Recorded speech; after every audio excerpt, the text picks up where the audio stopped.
is On the Ledge. I'm Jane Perrone. We're talking about anthuriums from seed. That's all you need to know.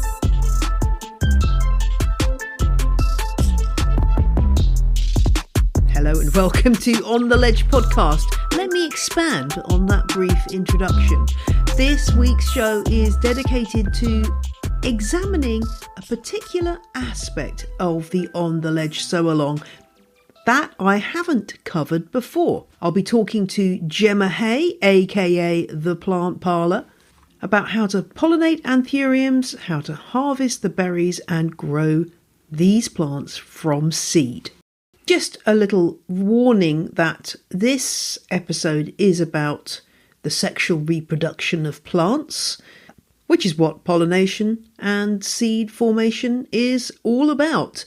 There is a little bit of what I'd call sexual innuendo in my chat with Gemma. There's no swearing, but we do sort of get a little bit smutty when we're talking about pollination. So if you have very little children listening, maybe this is not an episode for them, but I would say fine for teenagers and above.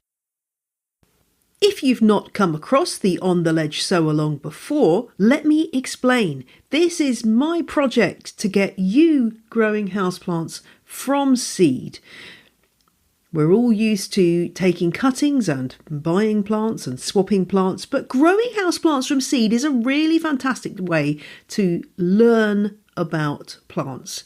It's hit and miss. It doesn't always work. Sometimes you end up with tons of plants. Often you end up with 0 plants, but it's a very cheap way to experiment, and I do hope you will join me. So if you haven't listened before, may I recommend that you go to the show notes at janeperrone.com, where you'll find links to all the other On the Ledge sow-along episodes, where we cover everything from the structures of the seed to growing ferns from spores and cacti from seeds to substrates and so much more. So a really great introduction to the sow-along, and if you'd like to post some content or tell me about what you're doing, you can use the hashtag OTL sow-along and I will see it, or drop me an email to ontheledgepodcast@gmail.com. I know several listeners have requested coverage of growing anthuriums from seed, but this is not something I've ever tried. If you've seen my Instagram this week at j.l.perrone, you'll know I talked about how aroids are not my favourite group of plants. I don't mind them, but they're not something I'm super passionate about.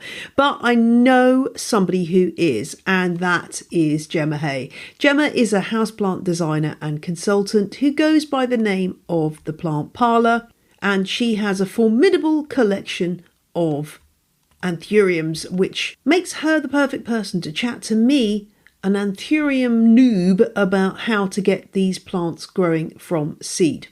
Gemma lives in Surrey in the UK, and you can find her on Instagram as the Plant Parlourgram. I'll put all of her links in the show notes so you can go and have a look at some of her amazing plants.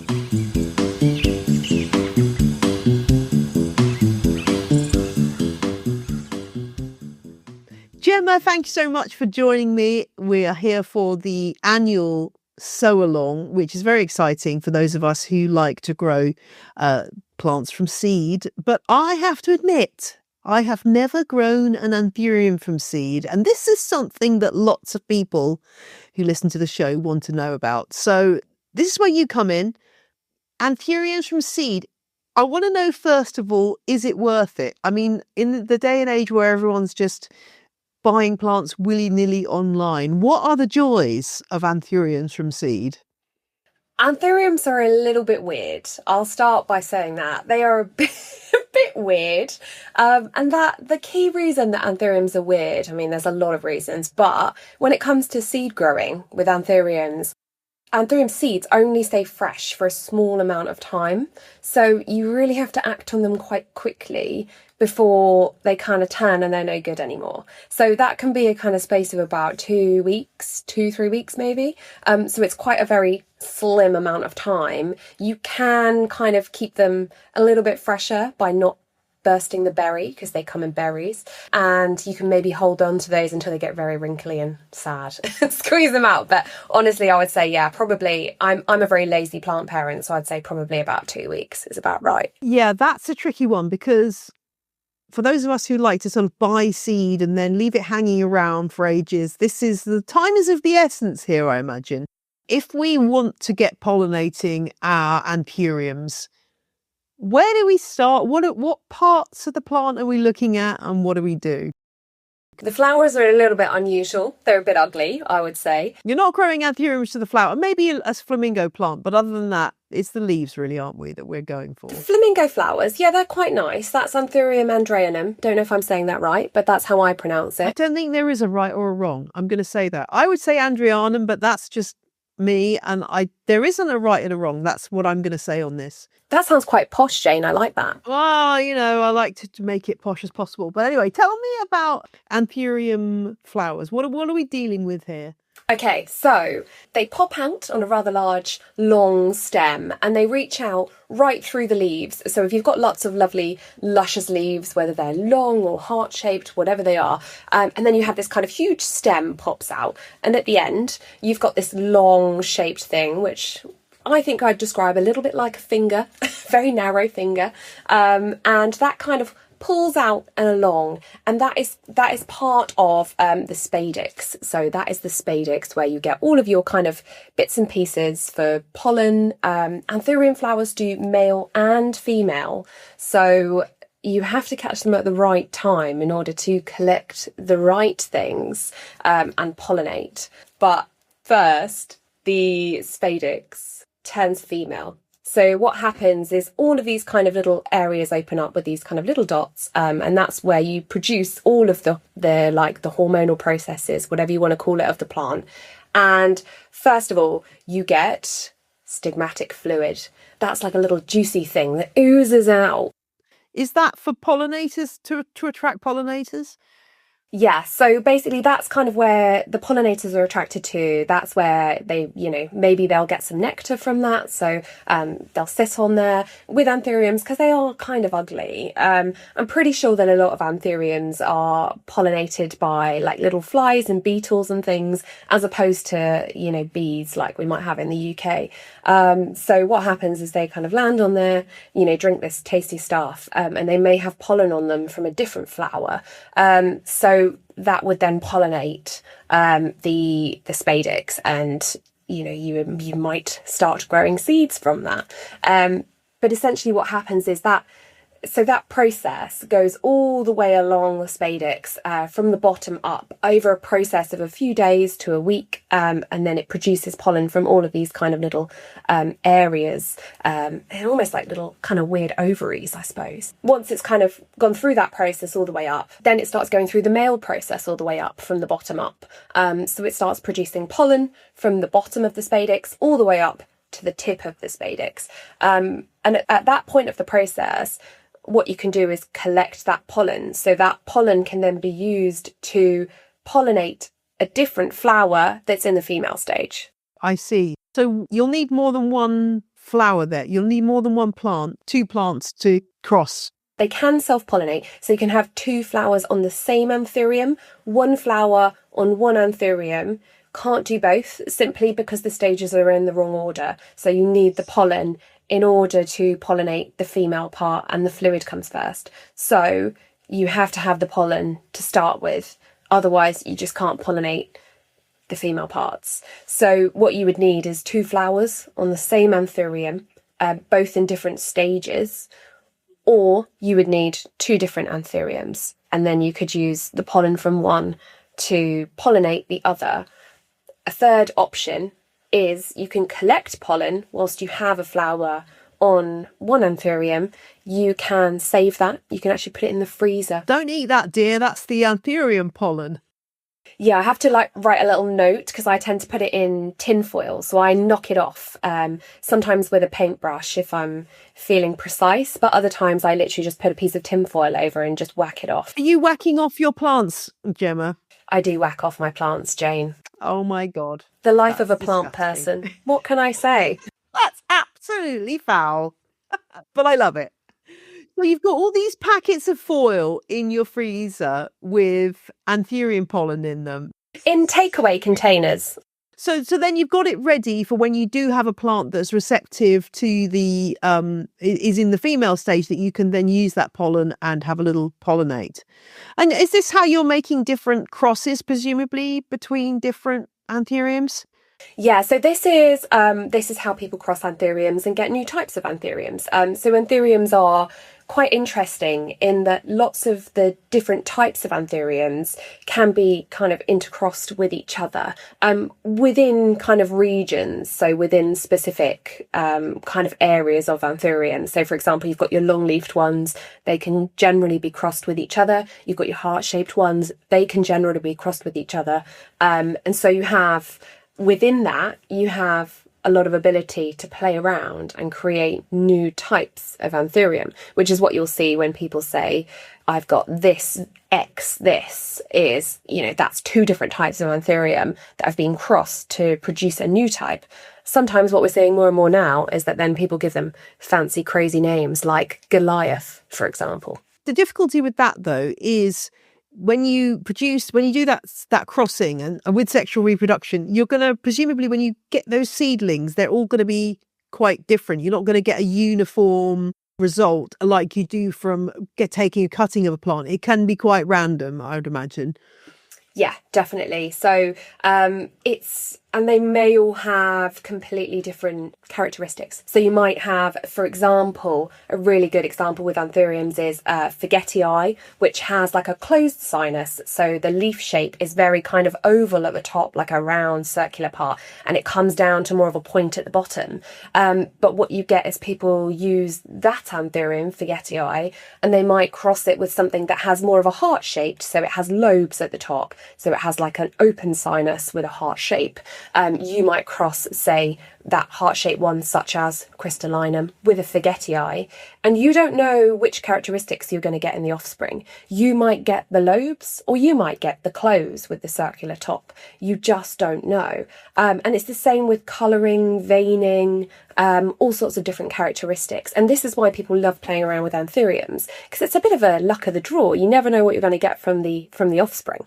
I guess that is the delights of growing houseplants from seed. So assuming you've been successful, you've pollinated successfully, you've got these fruits that then form. But what happens next? Yeah, that's right. So yeah, and we've pollinated, just to make that super clear as well. I would usually use like a paintbrush or something. If I'm feeling very lazy, I use my finger. That has been known to work, I will say. And it's a bit weird, isn't it, actually, thinking about it, stroking plants' sexual parts with your finger. Plant breeders have been doing it for generations. It's okay. But yeah, I'd see what you're saying. The paintbrush is emulating the parts of the pollinator more effectively, in that's kind of more delicate than one's finger. But yeah, I think if it works, great. Both work, I will say. So essentially, yeah, what you would do is and it has to be, just to be super, super clear as well, it has to be the part where the female phase is in full swing. So you have to have that little fluid and you have to paint it with the pollen whilst you have that stigmatic fluid present on that spadix. Otherwise, it's just not going to work. It's not in the right stage, and you won't get berries forming. What I will say about anthuriums as well is I've found that they need specific conditions in order to produce the seeds as well, because you can have a successful pollination in that you've done it all at the right time. But if your anthurium isn't happy, and they're a little bit fussy about this, but anthuriums, generally speaking, I like to think are actually quite chilled. They'll do anything. I have mine all in room condition. However, I have tried to pollinate the ones that are in my household conditions, and they do not want to create berries. They just don't. And that's probably, I have a humidity of around, I would say, 50 or 60%. It's average household humidity. I've found that I cannot have a successful pollination as a result of that humidity. Anthuriums do like higher humidity. I've also had more luck pollinating them with a successful pollination attempt outside in my greenhouse, and that's all natural light. I do keep the greenhouse at a reasonable temperature, so it's always above about 16 or 18 degrees in the greenhouse, and it has natural light. And I've had a lot more success with pollination attempts in the greenhouse than I have in my home. The humidity tends to be a little bit higher in there as well. We're probably talking about 70% or so or more. Now, as a result of that, you will get berries form, hopefully, if you've done everything right. And this is something I've tried many, many times, by the way. So, it can be a trial and error process of working out exactly the right way to do it. But if you have done it right, you will get berries forming. And at first you get these kind of little bumps that are kind of forming on the spadix as those kind of, I guess it's like their ovaries, they've been fruited. Yeah, they're fertilised and they're ready to go. So you get little raised bumps on the spadix at first, and then those gradually grow into berries. And that process is different for each type of Anthurium, but it can take, maybe a few weeks or a few months. The longest can take months and months and months. So I think Anthurium clarinervium, for example, that can take up to a year to produce berries, believe it or not. That's a long time to wait. But presumably, how do you know when the berries are ready to harvest, as it were? Yeah, so once they look rather large and plump, what you can do is you can kind of run your finger over them and see if they're going to come loose. And if they are, and they pop off, just like I guess a berry or anything else, if you've grown vegetables or fruits like raspberries or something, when they come off. Don't eat them though. Just a little health warning there. I don't think they're very good for you. Well, I don't know. I think that's I'm not sure. I think you can eat some of them. I'm not sure you'd want to. Plus also, if you're growing them for seed, it's you've waited a long time for these seeds. You're gonna eat them. Honestly, I don't think they're very nutritious either. The berries on Anthuriums tend to be quite small unless you live in a botanic garden and have giant aroids that, produce these huge, huge berries. But most of us don't. So we're talking very small. We're talking like bird food size. So you've got these berries. You can put them in your fridge. You can cover them. And I reckon, like I said at the start, couple of weeks you can probably hold them for before they start getting wrinkly. It's like any fruits that you put in your fridge, essentially. They're going to rot eventually. They're not going to last forever. But what you do if you want to plant them is you take these berries, and what I do is I squeeze them, and actually just use my finger most of the time, just to kind of squeeze and pop them. It's a bit weird, but a little bit like a zit. Yeah, I can see that.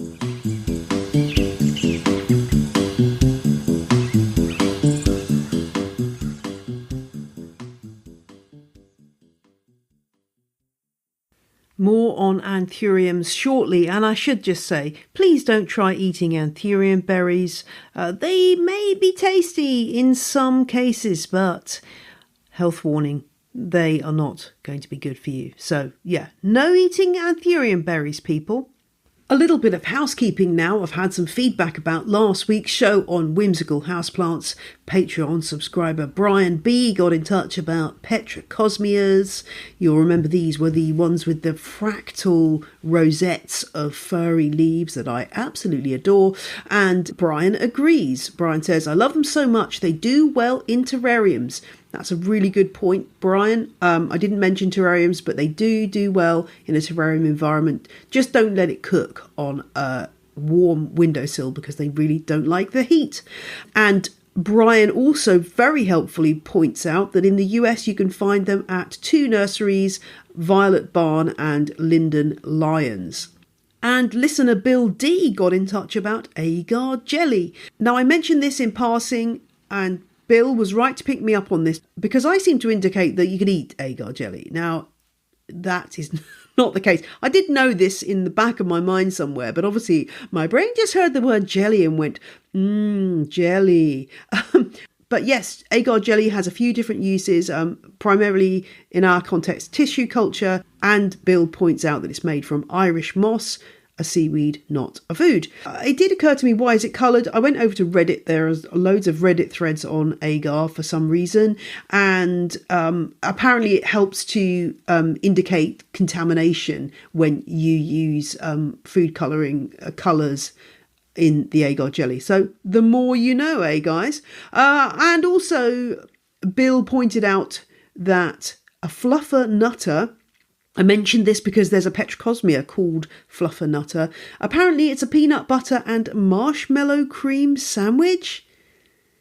The European people in the audience right now are rolling their eyes to heaven, I suspect. What? What the heck? Why would you eat those two things? I mean, peanut butter I love. I love peanut butter on a slice of crisp toast, but don't get the marshmallow cream involved. However, I think it's quite a cute name for a Petrocosmia, so I will allow. And thank you, Bill, for pointing those two things out. Thanks also to those who've joined my Patreon. I now have almost 400 of you signed up either to the free tier or one of the paid tiers, and joining them this week are MK, who became a super fan. So MK has an exclusive card heading their way in the mail, signed by me, with some extra little goodies in there too. And MK will have access to all of my audiobooks and an enhanced Christmas mail out, while Legend tier gained Bella, Nicole, Brandon, Melissa and Meg, while Rebecca, Christine and Robert became free members and Charlotte became a crazy plant person. If you head on over to my Patreon and become a free member, you'll be able to access an article I've just written about repotting plants, potting mixes and so on. And if you're a crazy plant person, which is my lowest tier, you also will get access to my planty posts, which regularly come out. There's one coming out on Sunday about tiny forest cacti. So if you are a Patreon subscriber, you can look forward to that. And if you want to give my Legend tier a go, but you want to check it out before you commit, then be like Helen. Helen took out a 7-day trial for free of my Legend tier. So if you wanted to, you could sign up for my Legend tier on a free trial, listen to the Atlas of Deadly Plants audiobook, listen to my back catalogue for a week for free, and then not sign up, and that's absolutely fine. Go for it. Love that for you. And you could just become a free member at the end if you wanted to, or just not do any of that and cancel completely. It's all good. I would love to see you and to give you a chance to try things out and to give me a chance to convince you that my Patreon is worthwhile. It's been going for a long time, so there's a heck ton of content on there. That's the great thing about it. You're not just signing up for a new Patreon where there's very little of a back catalogue. No, there is tons of stuff to listen to. So even if you just sign up for a month or two or take the free trial, there's loads of value in there.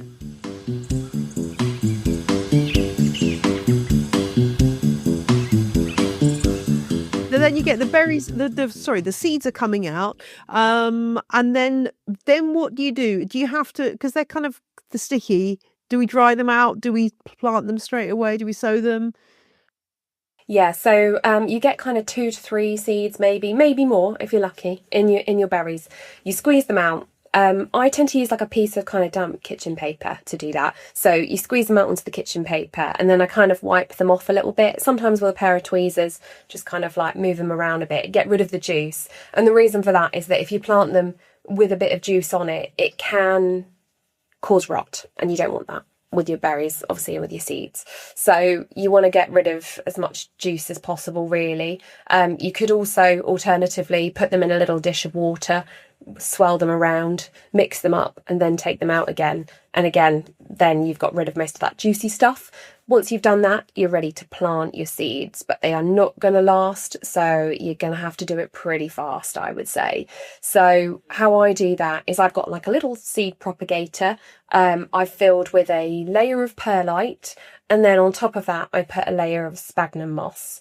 And then I put each and every seed on that top layer of sphagnum moss. And if you're a good plant person, you're going to label it so you know what you've done. Oh gosh, that is maybe my number one piece of good advice for the sowalong, is just label things properly, because I'm terrible at that. I agree. I'm terrible at labeling. And then you go, what is this thing I've grown? And then I don't know. Absolutely. So how long might it take for those to germinate then? How long might you be expecting to see some growth? Yeah, so I think it helps if you provide a little bit of warmth. So, for example, I grow mine on in the greenhouse, which has a little radiator in. My seed propagator is quite near the radiator, so you keep it nice and moist inside there. Keep it nice and warm as well, and they might germinate in a matter of weeks. So, which is I think is pretty normal for most seeds. So you probably will start to see signs of whether it's going to push out a new growth tip, either a root or a leaf, because you can get either first.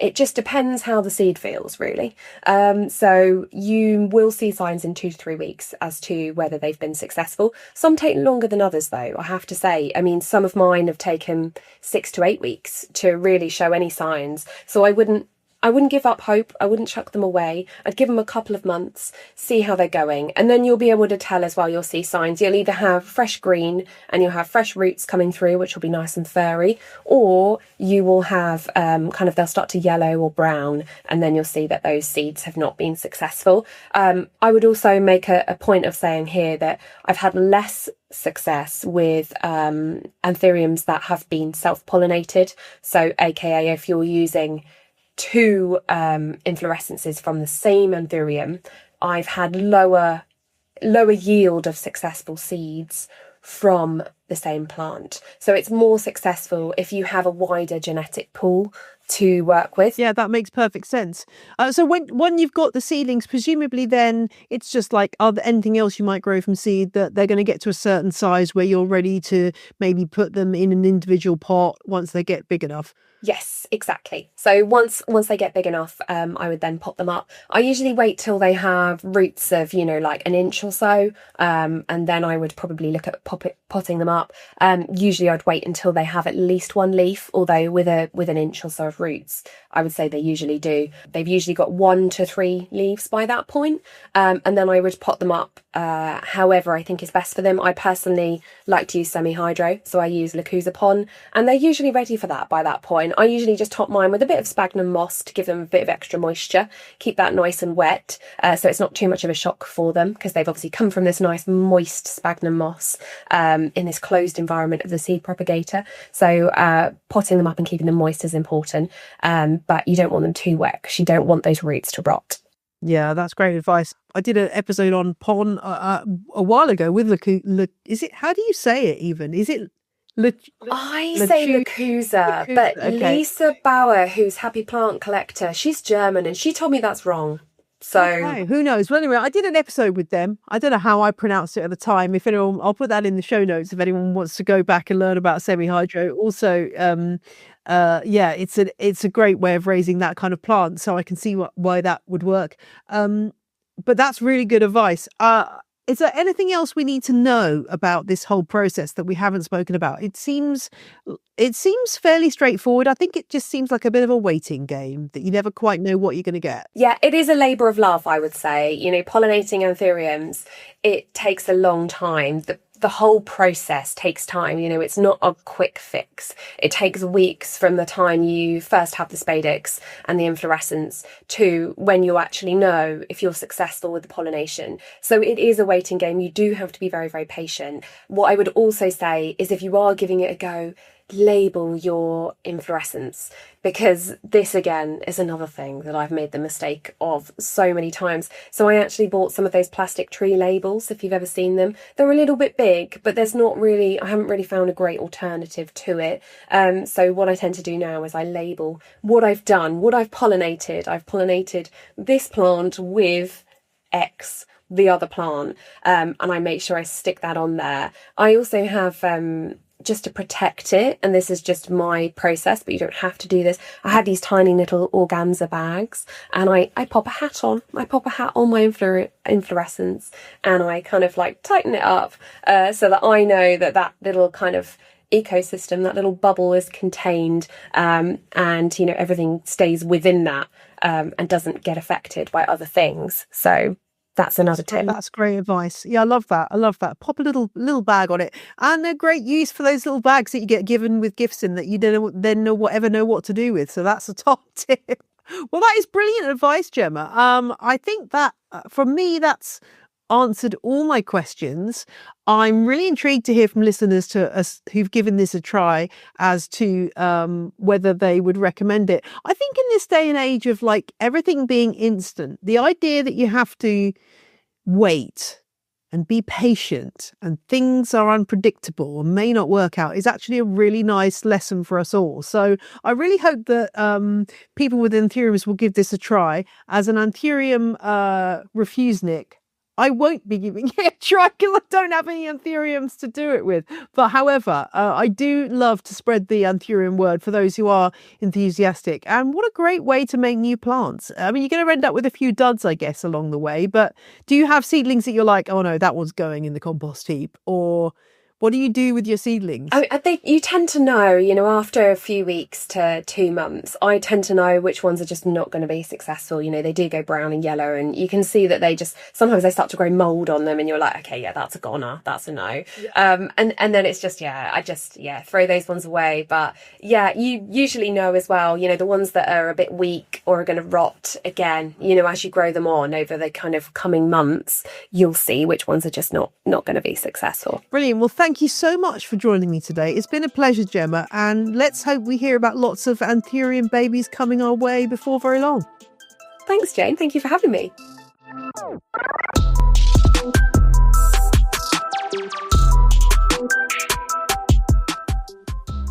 Thanks so much to Gemma for sharing her Anthurium wisdom. And please get in touch if you've been beginning your OTL sow-along adventures and getting hold of some seed, sowing some seed, thinking about sowing some seed. It's all valid and I'd love to know what you're up to. If you've got a question about your houseplant or a question about the OTL sow-along, I'd also love to hear from you. The address is ontheledgepodcast@gmail.com. That is all for this week's show. I shall be back next Friday with another episode. So until then, sow some seeds, pollinate some flowers, and have fun with your plants. Bye.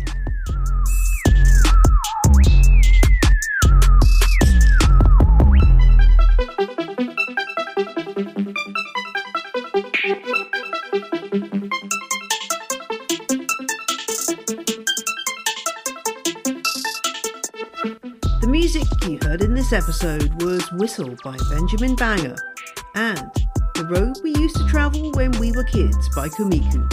Both tracks are licensed under Creative Commons. Visit the show notes for details.